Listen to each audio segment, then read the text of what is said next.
Hello, all. This is Mark, aka this guy, back in Bavaria after 3 weeks in the States and digesting, like all of you did, the Commanders' 28-27 loss to the Pittsburgh Steelers at home, Northwest Stadium. A game that had every feel of a playoff game to me. Think about it. You went into this two first place teams, both surging and unexpectedly good, riding good quarterback play, just this big national setup game. And it was it's a slugfest. And at the end of it, when you're the losing team on a game that could easily have gone either way, you're just gutted. You get that gutted feeling. I'm old enough to remember how gutted I would feel after playoff losses way back when we used to make the playoffs on a regular basis. This one had that feeling, and it had that feeling because we have expectations again. This team we're going into Philadelphia on Thursday night expecting to win, right? I know I am. I'm going to be gutted if we lose because we have a team that's good enough to win, a team that's getting good enough to win. That's what my main takeaway from this game against Pittsburgh is. That's what playoff football looks like. You got two good teams slugging it out, and as often as not, the one that loses is the one that makes that one extra mistake, right? The less mistakes tends to win. The Steelers were better than we were. They'd made less mistakes than we did. We're back to being we Commanders fans, and I'm okay with that. Just too many missed opportunities. There was a long litany of plays, almost any one of which could have turned that game around. One that really is sticking in my craw now, because even down 28-27, we are at midfield with 2 minutes to go and all our timeouts. I figure the game's in the bag, or at least we're going to give our substitute kicker a chance to win the game and give Jaden his first comeback, walk-off drive, second walk-off drive. The Hail Mary will never be forgotten.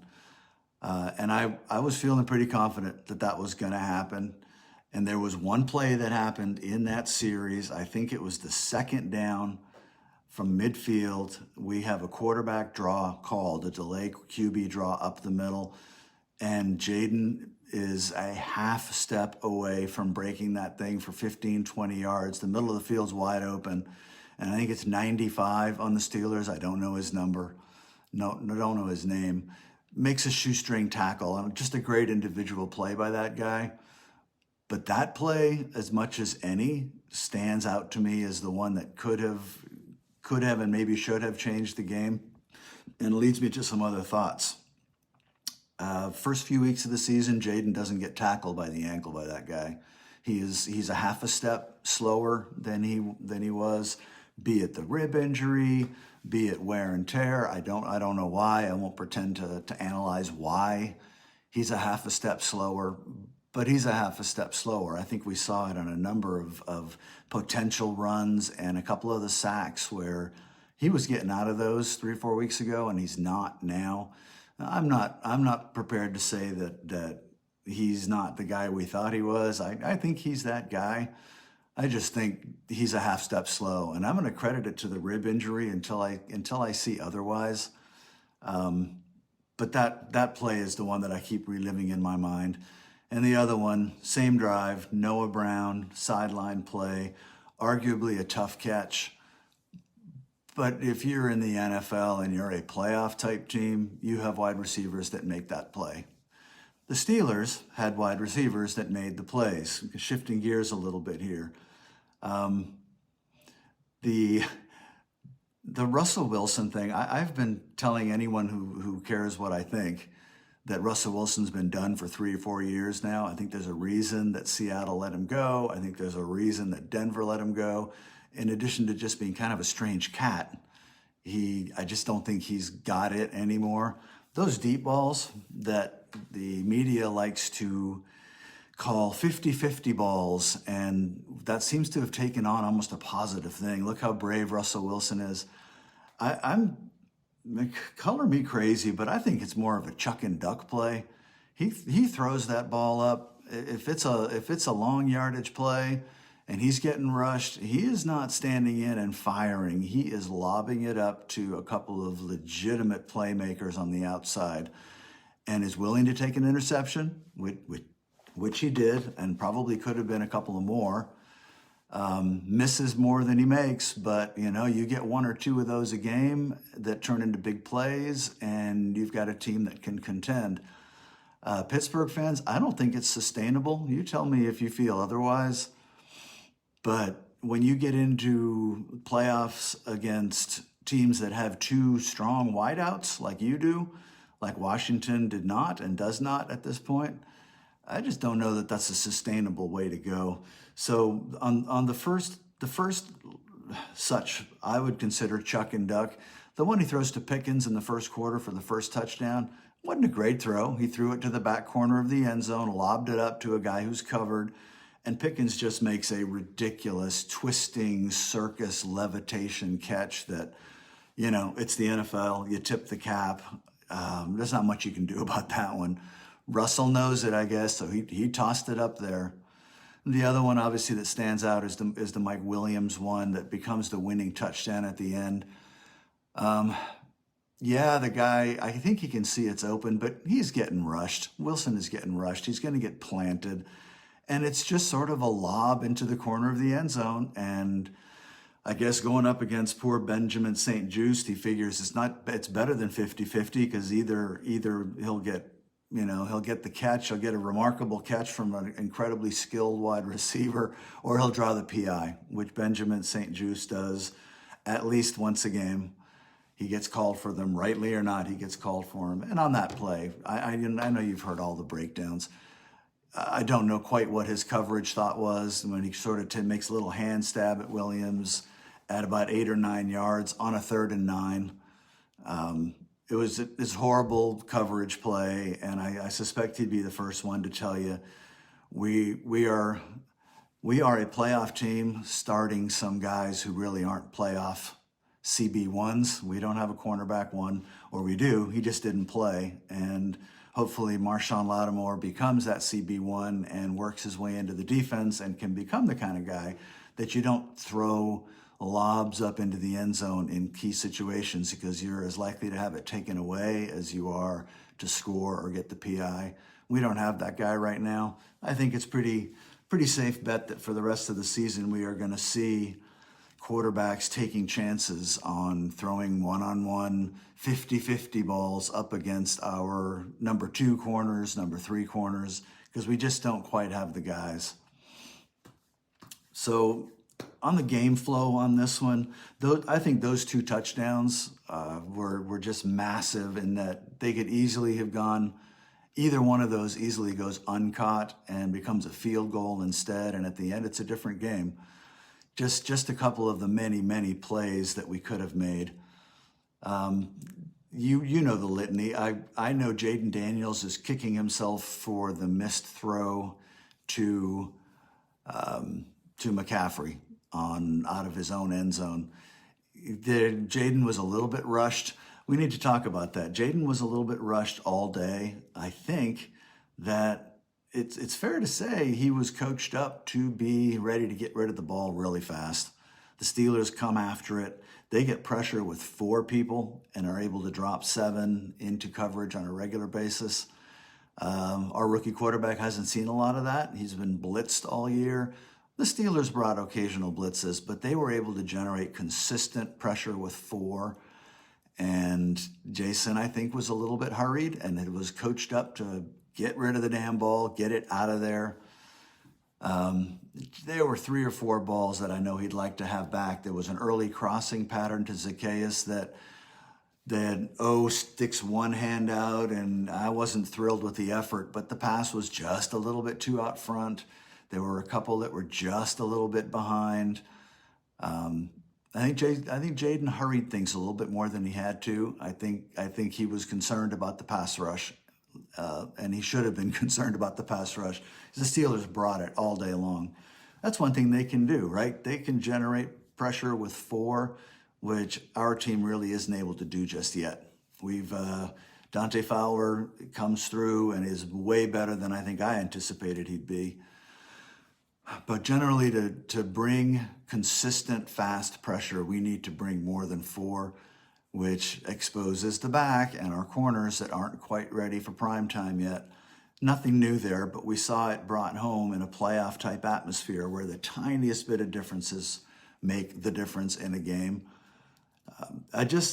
What's funny is I keep circling back through all these plays and remembering if any one of those at the end, if Jaden breaks that run, if Noah makes that catch, and our kicker makes that kick, we are talking about a 30-28 win, and Commanders Nation is going absolutely knucking futs because it's a game that they would have earned. They would have earned the game with just one more break at the end, one less mistake at the end.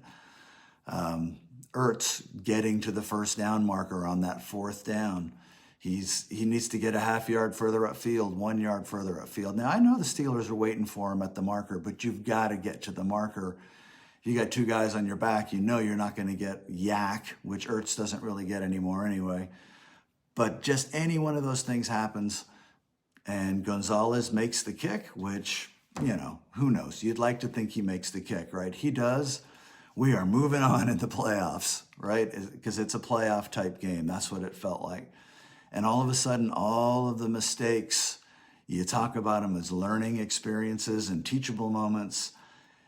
Instead, we are looking at them as a team that is on the rise, that clearly has the makings of a very good football team that isn't quite there yet.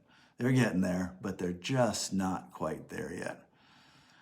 So heading into next week, what I would like to see is, assuming Jaden is right and that he can run again, I'd like to see him still continue to try to get him out in the open field running. We tried it with that crazy De'Ami Brown throwback pass on that last drive too, which if it works is absolute genius, but it's high risk. Steelers defended it well. I don't know if De'Ami's capable of making a touch throw over Highsmith and getting it to Jaden, who's got a wall set up and might still be running if that pass is completed. A credit to our team for pulling all the stops and going for it there. I got no problem with that. But on the other hand, you're relying on trick plays. The Steelers tried a trick play early in the game and it backfired on them. It could easily have backfired on us. So I'm okay with all of that. What I would like to see is us continue to be aggressive call the trick plays, that's fine, but let Jaden be Jaden. If what we're seeing is Cliff Kingsbury sort of holding Jaden back to protect him from the injury, I get that, but not against Philadelphia, not this week. This is one that if your season's really going to be special, this one goes a long way towards nailing that down. This one throws down the gauntlet, right, with the Eagles, that they're going to have to come to our house and beat us not to get swept. Pressure's on them in this game, not us. We got house money still here. We weren't supposed to be here. We have a chance. We have a chance to go up and make a statement in Philadelphia. I think to do it, we're going to have to let Jaden run some. That quarterback draw was set up perfectly, just perfectly. Pittsburgh defensive lineman made a great play. Maybe the Eagles comp in the middle of their line doesn't make that play. That's a game-winning type play but for an ankle tackle. We're that close, and I think we need to keep attacking as if we are that close. I think with Marshawn Lattimore coming back on the defense, maybe, it's not going to be a finished product with the defense. All the adjustments and ability to bring additional pressures and lock down a number one receiver. We haven't had that option so far. We may have that option with Lattimore going forward. It might take more than a week. The man hasn't practiced, and it's going to be his first game action with his new teammates. Communication's not going to be quite what it's going to be down the road. But we're going to be watching that the rest of the year. If they can start to rotate their defense a bit around, taking out the number one and trusting that you've got a number one corner that can match up in key situations with a guy like Pickens or a guy like Harris, that changes everything, and it means you can be more creative with your pressures. Maybe you can rush for more. I don't know. It just opens up all the options that Dan Quinn hinted at in his press conference when I think he was asked if bringing Lattimore in changes the way that we are able to build our defense and attack. And I think his answer was, that's the right question. It was the right question. And that, to me, the story for the rest of this season is, can that defense adjust and improve just enough? We're pretty close, just enough to put the team over the top and be a legit, come late December, that we are fighting for a division championship. That's what we're talking about here, about sustaining the level we've got now and adding just a bit more to it. So the whole thing about predicting wins nowadays, I think that the Commanders are gonna pull it off. I think there's enough magic here and enough momentum here where they are gonna go up to Philadelphia without the pressure. The pressure is gonna be on Philly to get a fast start and not fall behind. If we can get a couple of drives and get some game flow going like the Commanders had at the end of the first half and the beginning of the second half in this game, I can see Philadelphia getting tight. I can see their head coach Sirianni making overly aggressive choices, which he tends to do because he's kind of a nut. I think we have a really good chance to win this. So it's going to have to be Jaden being Jaden and making some plays. It's going to have to be the defense continuing to ball out, make a couple of key stops, get a couple of turnovers. And it's going to take the Commanders learning from this last week about the mistakes, the little things, which aren't little things, like Johnny Newton jumping off sides on a 4th and 1 to kill any chance we had of one more possession, which, again, who knows how it ends if we get that. You can't shoot yourself in the foot at that level of football. You can get away with that against lesser teams. You can't get away with it in playoff type atmosphere against playoff type teams. So I'm disappointed. I was gutted when it happened, with a couple of days to stew on it and think it through. We're going toe to toe with some of the best teams in the NFL, which going into the season, I would have told you was not realistic expectation. We are mid-November. We're relevant. We're heading up to Philadelphia to a chance to steal a road division game against a division leader and defending champion. The expectation is for us to play a hell of a game and give them everything that they can handle up there and try to steal a win on the road. I think we're going to get it this week. I will not be surprised at all if we get it this week, because I'm loving what I'm seeing from this team, minus some of the mistakes. Clean up the mistakes, friends. And that's what we got. So this is Mark safely back in Bavaria, doing the fireside chat thing this week. Thanks for listening all. Hail.